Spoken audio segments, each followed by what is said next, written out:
Oh, hi. Hello, family members, and welcome back to my channel. It's me, Agukat, once again. Assalamualaikum warahmatullahi wabarakatuh.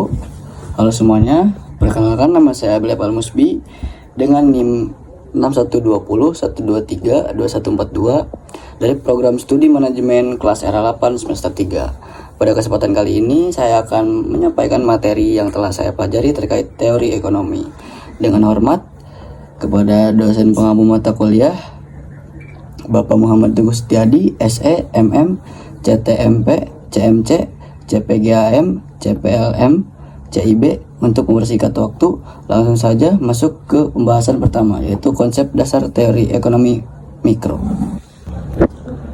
Ekonomi mikro, pengertian. Ekonomi mikro mempelajari bagaimana manusia memenuhi kebutuhannya yang tidak terbatas dengan sumber daya yang terbatas. Definisi dari berbagai sumber, yang pertama ada KKBI, yang kedua ada OJK, yang ketiga ada definisi umum. Alternatif sistem ekonomi. Yang pertama ada grafik dan kufra, alat utama dalam teori ekonomi, membantu memahami teori ekonomi dengan lebih mudah. Yang kedua ada statistik, mengumpulkan fakta dan menguji kebenaran teori ekonomi. Yang ketiga ada angka indeks, menunjukkan perubahan rata-rata dari sekumpulan data tertentu dari waktu ke waktu. Lanjut, ekonomi mikro versus ekonomi makro. Ekonomi mikro mengkaji interaksi individu dalam memproduksi dan mengkonsumsi produk dalam perusahaan ruang lingkup lebih kecil. Ekonomi makro mempelajari perekonomian secara keseluruhan ruang lingkup lebih luas. Perilaku penjual dan pembeli. Penjual memiliki pelaku yang serupa dalam menjual barang. Ciri-cirinya memiliki proses, memecahkan masalah konsumen, melibatkan pelanggan. Nah, untuk pembeli, keputusan dipengaruhi oleh karakteristik pribadi seperti usia, pekerjaan, keadaan, ekonomi, gaya hidup, kepribadian, dan konsep diri. Masuk ke masalah. Di sini ada pokok ekonomi. Yang pertama di sini ada kemiskinan, yang kedua ada ketimpangan ekonomi, yang ketiga ada pengangguran, yang keempat ada pertumbuhan ekonomi rendah, yang kelima ada ketahanan ekonomi terhadap krisis, yang keenam ada akses terhadap pendidikan dan keterampilan. Di sini ada jenis-jenis dan alat analisis ekonomi. Ekonomi deskriptif. Ekonomi deskriptif adalah cabang ilmu ekonomi yang mempelajari dan menggambarkan kehidupan ekonomi suatu daerah atau negara pada waktu tertentu. Teori ekonomi adalah mempelajari perilaku individu masyarakat dalam mengakumulasikan sumber daya yang langka untuk memenuhi kebutuhan hidup. Terus yang ketiga ada ekonomi terapan. Ekonomi terapan adalah ilmu ekonomi yang menerapkan teori dan prinsip ekonomi dalam situasi nyata untuk memprediksi kemungkinan hasil. Ekonomi mikro dan ekonomi makro. Perbedaannya, ruang lingkup ekonomi mikro lebih sempit, sedangkan ekonomi makro lebih luas. Untuk teori, mikro membahas teori harga, produksi, dan pasar. Makro membahas kebijakan fiskal, moneter, hubungan dengan faktor sosial, hukum, budaya, dan politik. Pembahasan mikro membahas aspek ekonomi secara terkhusus, sedangkan makro membahas masalah ekonomi secara lebih luas seperti pengangguran, inflasi, dan pertumbuhan ekonomi.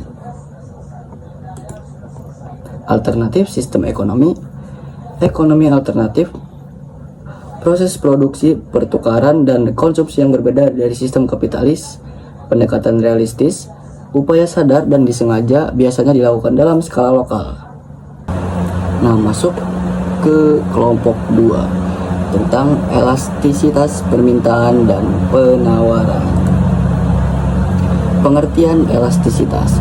Elastisitas adalah ukuran persentase perubahan pada suatu variabel yang disebabkan oleh perubahan suatu persen pada variabel lain. Elastisitas merupakan tingkat kepekaan perubahan kuantitas suatu barang yang disebabkan oleh adanya faktor-faktor lain. Ukuran yang dipakai untuk mengukur derajat kepekaan digunakan rasio atau perbandingan persentase perubahan kuantitas barang yang diminta atau barang yang ditawarkan dengan presentasi perubahan faktor-faktor yang menyebabkan kuantitas barang itu berubah. Elastisitas adalah derajat kepekaan kuantitas yang diminta atau ditawarkan terhadap salah satu faktor yang mempengaruhi fungsi permintaan atau penawaran. Nah, di sini ada macam-macam elastisitas permintaan. Yang pertama ada permintaan elastisitas ED 1. Yang kedua ada permintaan elastisitas ED 1. Yang ketiga ada permintaan elastisitas ED sama dengan 1. Yang keempat ada permintaan elastisitas sempurna ED sama dengan 0. Yang kelima ada permintaan elastisitas sempurna ED sama dengan. Lanjut, di sini ada faktor-faktor yang menentukan elastisitas permintaan. Ketersediaan barang pengganti substitusi, semakin banyak dan semakin baik barang substitusi, elastisitasnya juga akan bagian besar. Yang kedua ada jumlah penggunaan barang dan jasa. Jumlah penggunaan barang mempresentasikan tingkat kebutuhan dari barang tersebut di kalangan konsumen. Yang ketiga ada pengeluaran atas barang dan jasa. Semakin besar presentasi pengeluaran terhadap barang atau jasa, elastisitas permintaannya cenderung semakin tinggi. Yang keempat ada intensitas kebutuhan. Intensitas kebutuhan juga termasuk sebagai faktor yang mempengaruhi permintaan. Yang kelima ada masa penyesuaian. Semakin lama waktu yang dibutuhkan untuk menyesuaikan jumlah barang atau jasa yang diminta, permintaannya akan kian elastis. Yang keenam ada pendapatan konsumen. Faktor penghasilan ini disebut juga sebagai efek pendapatan. Tingkat pendapatan penduduk punya pengaruh kuat terhadap elastisitas permintaan barang atau jasa. Di sini lanjut ke faktor-faktor yang menentukan elastisitas penawaran. Yang pertama ada jumlah persediaan. Apabila perusahaan menyimpan persediaan barang dalam jumlah besar, kurva penawaran akan lebih elastis. Hal ini dikarenakan perusahaan tersebut bisa segera memasok barangnya ke pasar jika ada permintaan dari konsumen atau masyarakat. Jika stok habis, perusahaan bakal kesulitan memasok barang sehingga kurva penawaran akan menjadi inelastis. Di sini ada mobilitas faktor produksi. Faktor produksi adalah sumber daya yang digunakan dalam proses produksi barang atau jasa. Dalam hal ini, mobilitas tinggi pada faktor produksi memungkinkan produsen menyesuaikan kapasitas produksinya secara fleksibel. Dengan begitu, elastisitas penawarannya menjadi lebih tinggi. Terus di sini ada jangka waktu produksi. Jangka waktu berproduksi sangat mempengaruhi elastisitas penawaran. Sebagai contoh, elastisitas penawaran barang industri akan berbeda dengan produk pertanian. Lanjut, di sini ada daya tahan penyimpanan. Produk-produk yang memiliki daya tahan lebih singkat, misalnya makanan, cenderung bersifat elastis. Sebaliknya, produk yang berdaya tahan lama, misalnya kulkas, mesin jahit, dan kompor gas, cenderung lebih elastis. Lanjut, di sini ada perubahan biaya produksi. Putu Ayu Dintes dalam bahan ajar pengantar ilmu ekonomi untuk kesehatan masyarakat menyebut bahwa sifat perubahan biaya produksi termasuk sebagai faktor elastisitas. Penawaran bakal bersifat inelastis jika kenaikannya hanya dapat dilakukan dengan cara menambah biaya produksi. Sebaliknya, apabila penawaran dapat ditambahkan dengan biaya produksi yang kecil, penawaran tersebut bersifat elastis. Lanjut, di sini ada kemudahan produsen baru memasuki pasar. Beberapa pasar produk ada yang mudah dijajaki oleh produsen-produsen baru. Namun ada pula pasar produk yang sulit dimasuki oleh para produsen baru. Contoh, pasar produk yang mudah dimasuki produsen baru adalah bisnis es kopi atau minuman kekinian seperti bubble tea, boba. Para pedagang atau produsen baru bisa dengan mudah membuka usaha minuman tersebut karena misalnya tidak banyak membutuhkan modal. Dengan begitu, penawarannya akan cenderung lebih elastis. Lanjut, di sini kita masuk ke materi kelompok 3, yaitu tentang masalah ekonomi.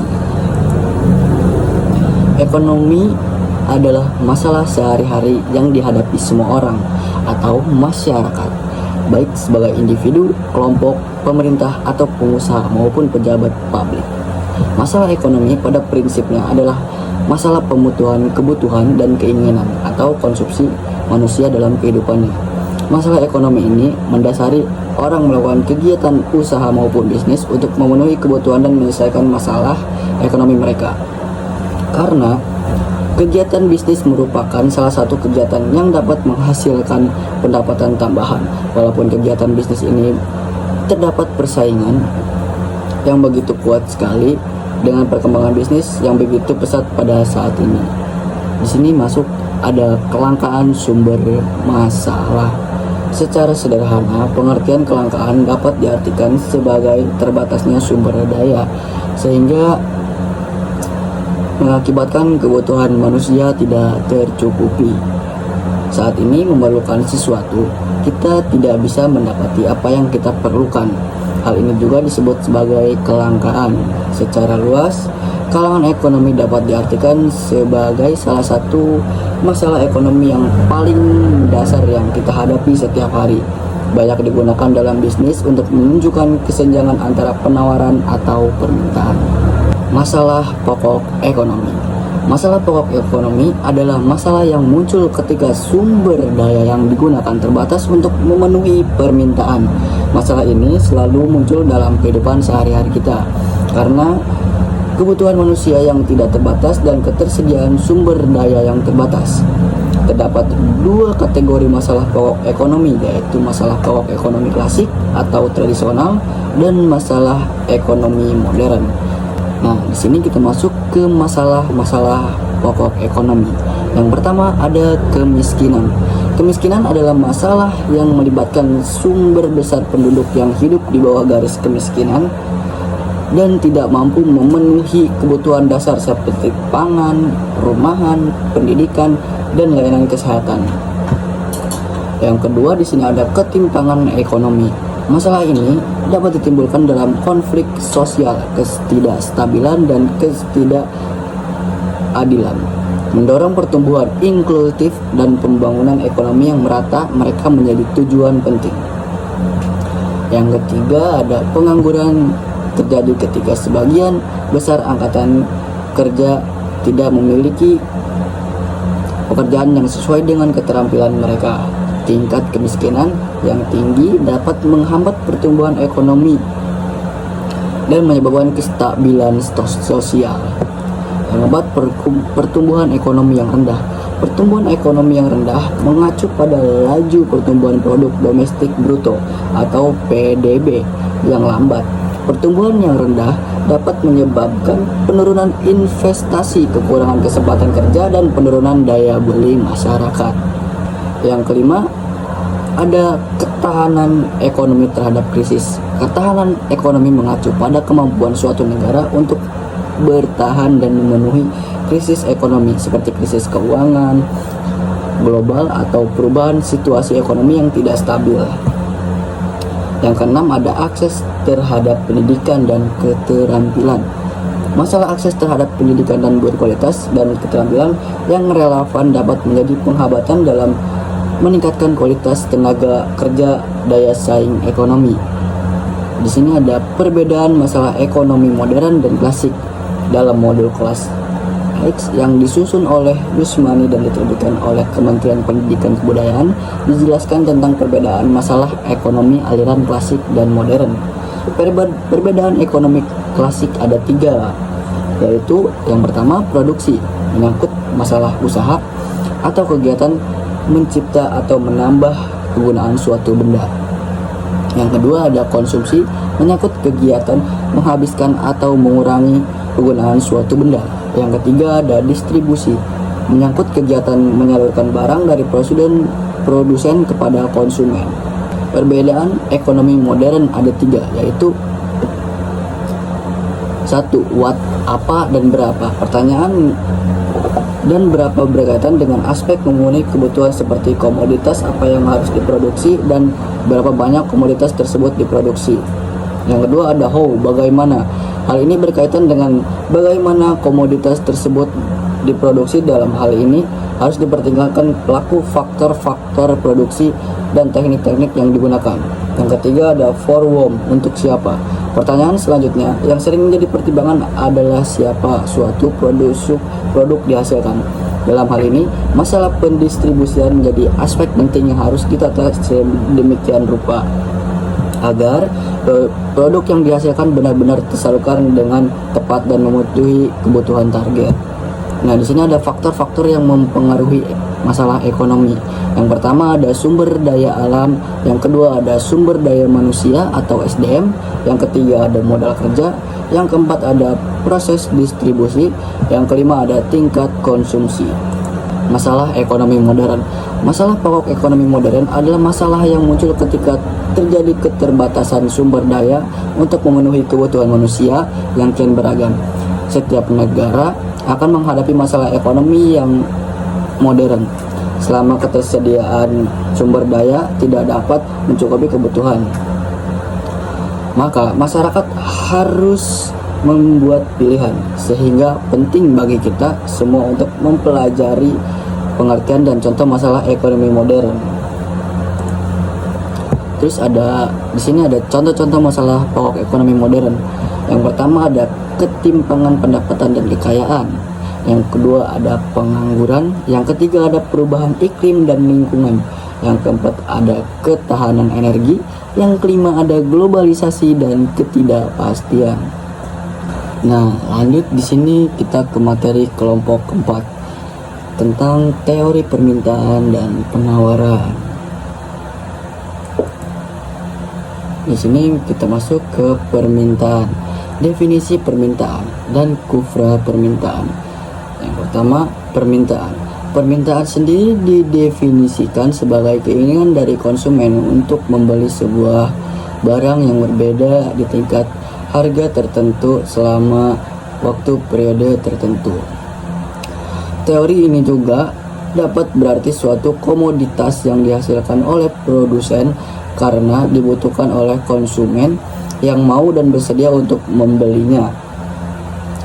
Konsumen kemudian membeli komoditas tersebut jika memiliki harga yang sesuai. Yang kedua ada kurva permintaan. Definisi dari kurva permintaan sendiri adalah grafik yang menjadi gambaran hubungan yang ada antara harga suatu barang dengan jumlah permintaan dari barang tersebut. Jumlah permintaan yang ada di pasar juga didefinisikan sebagai total semua barang permintaan yang berada di berbagai tingkat harga. Hal tersebut yang membuat kurva permintaan dapat diperoleh dengan adanya pergabungan dengan kurva permintaan individu, permintaan perseorangan, dan permintaan pasar. Yang pertama, permintaan perseorangan. Permintaan perseorangan adalah permintaan sejumlah barang jasa pada waktu tingkat harga tertentu. Kurva permintaan perorangan oleh suatu komodi dapat diperoleh dari informasi mengenai selera mereka untuk barang serta dari keterbatasan anggaran seperti A. Perubahan harga, B. Perubahan pendapat, C. Substitusi dan komplement, D. Barang normal versus barang inferior, dan E. Dampak perubahan harga pada jumlah permintaan atas suatu barang. Yang kedua ada permintaan pasar. Permintaan pasar adalah permintaan terhadap suatu barang di pasar pada waktu harga tertentu yang dilakukan oleh sekelompok konsumen. Permintaan atau demand adalah jumlah barang jasa yang akan dibeli pada berbagai tingkat harga, waktu, dan pada suatu tempat tertentu. Ada beberapa faktor yang mempengaruhi permintaan, antara lain: yang pertama, harga barang; yang kedua, pendapatan masyarakat; yang ketiga, selera masyarakat; yang keempat, kuantitas barang yang bersangkutan; yang kelima, ada harga barang lain yang berkaitan; yang keenam, ada waktu; yang ketujuh, ada jumlah penduduk; yang kedelapan, ada ramalan masa yang akan datang. Nah, di sini masuk ke penawaran. Definisi penawaran dan kurva permintaan. Penawaran dapat diartikan sebagai banyaknya barang atau jasa yang tersedia dan dapat ditawarkan oleh produsen kepada konsumen pada setiap tingkat harga selama periode waktu tertentu. Jadi bisa dikatakan pelaku penawaran ini merupakan pihak produsen atau penjual. Yang kedua ada kurva permintaan. Kurva penawaran.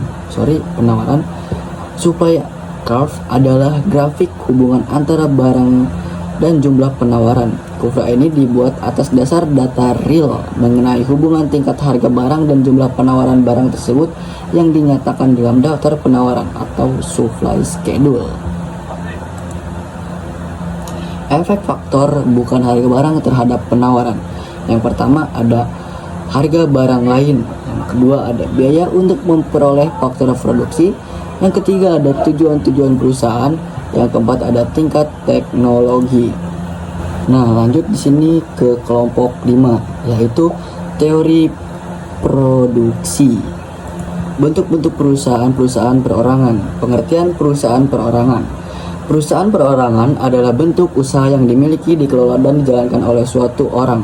Dalam jenis usaha ini, pemilik memiliki kendali penuh atas seluruh operasi bisnis, pengambilan keputusan, serta bertanggung jawab atas keuntungan dan kerugian yang dihasilkan. Kelebihan perusahaan perorangan: mudah didirikan dan dikelola, pengambilan keputusan yang cepat, privasi bisnis, yang kepuasan pribadi, pengelolaan yang sederhana. Kekurangan perusahaan perorangan: yang pertama, tanggung jawab pribadi tidak terbatas. Yang kedua, keterbatasan modal. Yang ketiga, kesulitan dalam manajemen. Yang keempat, umur usaha yang terbatas. Yang kelima, keterbatasan dalam ekspansi. Perusahaan ditinjau dari sudut teori ekonomi. Yang pertama, teori perusahaan klasik. Teori ini berpendapat bahwa perusahaan bertujuan untuk memaksimalkan keuntungan. Fungsi biaya dan fungsi produksi menjadi dua aspek penting yang digunakan untuk menentukan jumlah output yang optimal. Yang kedua, teori perusahaan neoklasik. Dalam pandangan neoklasik, perusahaan dianggap sebagai kotak hitam yang memproses input menjadi output. Fokus utama adalah pada keseimbangan antara biaya marginal MC dan pendapatan marginal MR untuk menentukan tingkat produksi yang optimal. 3. Teori perusahaan modern. Teori ini memperhitungkan aspek lain seperti manajemen, struktur pasar, dan perilaku perusahaan dalam menghadapi ketidakpastian. Perusahaan tidak hanya fokus pada maksimas keuntungan, tetapi juga pada pencapaian tujuan lain seperti perubahan pasar dan inovasi produk. Teori produksi dalam ilmu ekonomi. Teori produksi membahas hubungan antara input faktor produksi dan output yang dihasilkan. Konsep utama dalam teori ini adalah fungsi produksi yang menunjukkan bagaimana perubahan dalam jumlah input mempengaruhi jumlah output yang dihasilkan. Yang pertama ada hukum hasil tambahan yang semakin berkurang. Teori ini menyatakan bahwa jika input variabel terus ditambahkan ke input tetap, maka tambahan output yang dihasilkan dari setiap unit tambahan input variabel akan semakin berkurang setelah mencapai titik tertentu. Skala produksi. Skala produksi merujuk pada bagaimana perubahan proporsional dalam semua input mempengaruhi output. Ada 3 jenis skala produksi. Yang pertama ada skala hasil meningkat, increasing returns to scale. Output meningkat lebih dari proporsional terhadap peningkatan input. Yang kedua ada skala hasil kontan, constants return to scale. Output meningkat secara proporsional terhadap peningkatan input. Yang ketiga ada skala hasil menurun, decreasing return to scale. Output meningkat kurang dari proporsional terhadap peningkatan input. Faktor-faktor produksi. Tanah, land, meliput semua sumber daya alam yang digunakan dalam produksi. Contoh, lahan, pertanian, tambang, dan sumber air. Modal, kapital, meliputi aset fisik seperti mesin, peralatan, yang bangunan yang digunakan untuk menghasilkan barang dan jasa. Tenaga kerja atau labor, menuju pada upaya manusia yang dikerahkan dalam proses produksi. Kualitas tenaga kerja sangat mempengaruhi efisien dan produktivitasnya. Kewirausahaan entrepreneurship merupakan kemampuan untuk mengorganisir faktor-faktor produksi lainnya, mengambil risiko, dan mengelola usaha untuk menghasilkan keuntungan. Cukup sekian penjelasan dari saya tentang teori ekonomi dari kelompok 1 sampai kelompok 5. Bila ada kata-kata yang tidak mengenakan atau dalam berbicara belibet, mohon dimaafkan. Karena manusia bukan Superman. Sekian, terima kasih. Wassalamualaikum warahmatullahi wabarakatuh. Mantap.